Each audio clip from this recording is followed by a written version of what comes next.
రాత్రి కురిసిన కుండపోత వర్షానికి సంగారెడ్డి జిల్లా నారాయణఖేడ్లో వాగు ఉప్పొంగి ప్రవహిస్తోంది. మన్స్పూర్ వద్ద రోడ్లపై నుంచి వర్షపు నీరు ఉధృతంగా ప్రవహిస్తోంది.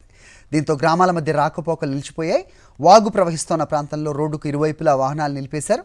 వరద ఉధృతి అధికం కావడంతో స్థానిక పోలీసులు అప్రమత్తమయ్యారు. మన్స్పూర్ వద్ద రోడ్డుకు ఒకవైపు బ్యారికేడ్లు, మరోవైపు జేసీబీ వాహనాన్ని అడ్డుపెట్టి వాగు దాటే ప్రయత్నం చేయవద్దని హెచ్చరించారు.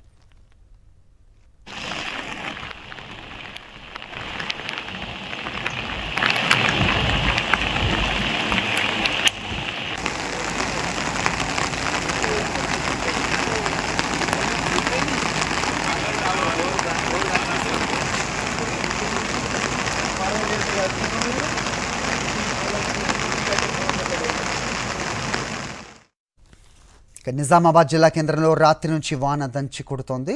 ఈదురుగాలులతో కూడిన వర్షం పడుతోంది. ఎడతెరిపి లేకుండా కురుస్తున్న భారీ వర్షానికి రోడ్లన్నీ కూడా జలమయమయ్యాయి. లోతట్టు ప్రాంతాలకు వర్షపు నీరు చేరుకుంది. గత రాత్రి నుంచి స్థానికులు ఇళ్లనే అంటిపెట్టుకున్నారు. దీంతో జనజీవనం స్తంభించిపోయింది.